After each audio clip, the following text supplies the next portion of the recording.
నేను దేవుణ్ణి ఏం మొక్కుంటా సార్, మీ కష్టాలని నాకు ఇచ్చేయాలా, నా సుఖాలని మీకు ఇచ్చేయాలి. సో నా ప్రాబ్లం ఏంటంటే నేను బాగా emotional, okay, so I'm sorry. కానీ మీరు కూడా ఇంతసేపు నేను నా సుఖం నా సంతోషం అట్లా ఉండకండి, ఓకే.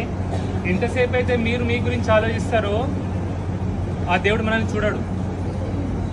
మనం ఎదుటోడి గురించి, మనకు సంబంధం లేని వాడి గురించి ఆలోచిస్తే చూస్తాడు. అండ్ దేవుడు చూస్తున్నాడు. దేవుడు నమ్మని వాళ్ళు ఉన్నారు ఎవరైనా? ఉంటే నిజంగా చెప్పండి, చేతులు లేపండి. నిజంగా దేవుడు నమ్మలో ఉంటే లేపండి. ఎందుకంటే దేవుడు ఒక రూపంలో ఉన్నాడని నేను కూడా చెప్పలేను. ఒక శక్తి ఉంది, ఒక యూనివర్సల్ ఎనర్జీ, అది మనందరినీ చూస్తుంది.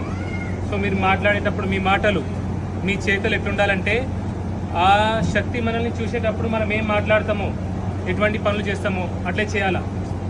నువ్వు పక్కనోడికి తెలియకుండా పని చేయొచ్చు, మీ అమ్మకి తెలియకుండా పని చేయొచ్చు, నాన్నకి తెలియకుండా పని చేయొచ్చు, పెళ్ళానికి బిడ్డలకి తెలియకుండా ఎన్ని పనులైనా చేయొచ్చు, సమాజానికి తెలియకుండా ఎన్ని పనులైనా చేయొచ్చు. కానీ మనసులో ఆలోచనలు, నీ మెదడులో ఆలోచనలు, నీ మాటలు, నీ చేతలు ఆ దేవుడు చూస్తుండు.